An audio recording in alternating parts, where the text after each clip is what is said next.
Assalamualaikum warahmatullahi wabarakatuh. Hello, good morning everyone. We are from Group 8, consisting of Dzaky, Muhammad Ridwan, Khairul Rafli, Muhammad Azmi. We are here to present the result of our discussion entitled Phrases. Okay, definition. A phrase is a group of words that function as a unit, as a modifier or noun. A phrase lacks a subject, predicate, or both. We will review three types of phrases: propositional, appositive, and verbal. Okay, next. Propositional phrases. A propositional phrase consists of a proposition, a noun, or a pronoun called the object of the proposition, as well as any modifier of the object. Okay, example. During the rodeo, the bull became belligerent. Next example. Lauren is extremely angry about the parking ticket. Okay, next. Proportional phrases. A proportional phrase functions as an adjective when it modifies a noun or pronoun. Example, each of the dancer won an award. Next example, I kept a written account of my travel. A proportional phrase functions as an adverb when it modifies a verb, adjective, or another adverb. Example, Katie was nervous during her interview. Next example, last year I worked as a clown in the circus. Okay, next, appositive phrases. An appositive is a noun or pronoun placed near another noun or pronoun to explain or identify it. An appositive phrase includes with the appositive all of the word or phrases that modify it. Example, my uncle, a mediocre chef, is Nojulia child, since he often drops his sugar ashes into the food he is preparing. Example, my favorite pastime, called typing, often results in dirty shoes. Okay, next, verbal phrases. Verbal phrases are verb forms that function as noun, adjective, or adverbs. Proper use of verbal phrase can add variety to your sentence and vigor to your writing style. There are three types of verbal phrase: participles, gerund, and infinitive. Okay, next.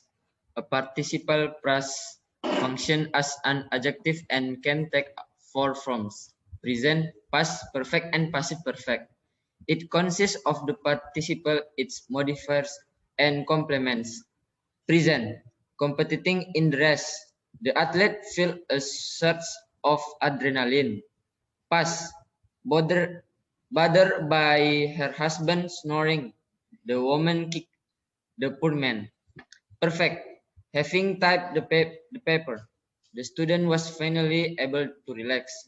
Passive perfect, the police officer having been tethered by the suspect called for assistance.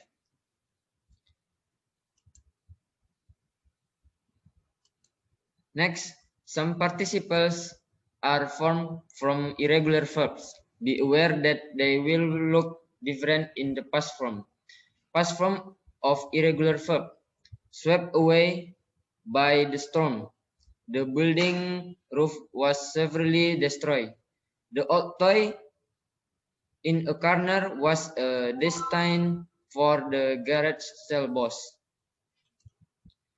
Next, usually, but not always, an absolute phrase is a group of words consisting of a noun of or pronoun and a participle as well as any related modifiers.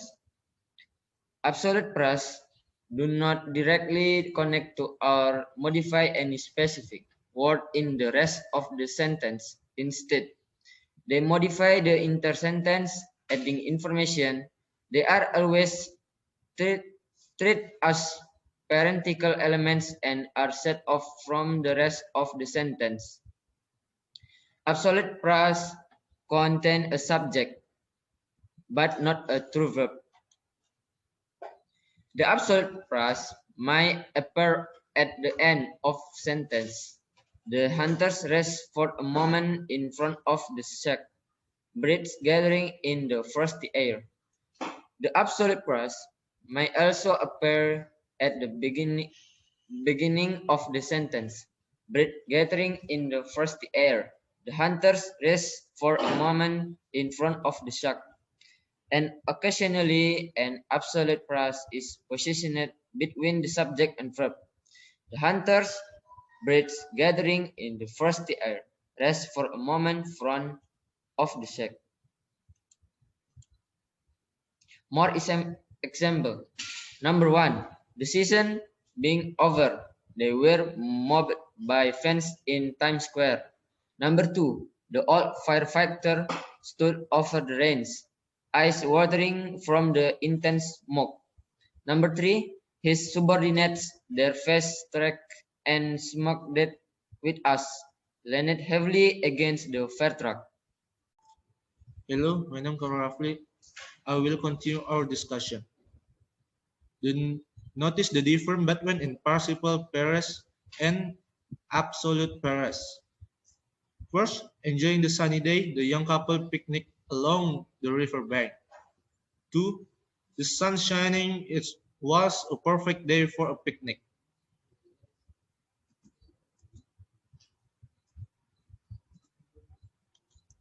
Okay, next. It's not unusual for the information supplied in the absolute pairs to be the most important element in the sentence. In fact, in descriptive purpose, entailing details will often be worked into the sentence in the form of an absolute pairs. First, Coach Brown strolled on the ground. A large silver whistle glanced between her teeth. Second, the new rescued stood on the corner of the gym, their face betraying their anxiety. Okay, next. Grandparents. A grunt is a verbal that always ends in ing. It is used in almost every way that a noun can be used. Subject, direct object, indirect object, predicate, nominative, object of the proposition, appositive. The grandparents consists of the grunt, its modifier and complement. Okay, next. Direct object. My mother finishes wearing and glove. Subject. Where her 1,000 times was a discussion Robbie came to regret. Appositive. My favorite pastime, listening to music, doesn't require much talk. Predicate nominative. Her grades flow in being a perfectionist. Okay, next. Infinitive pairs. An infinitive, a verb from that usually begin with the verb to. It can function as an adjective, noun or adverb. Noun, I like to scuba dive in the bathtub.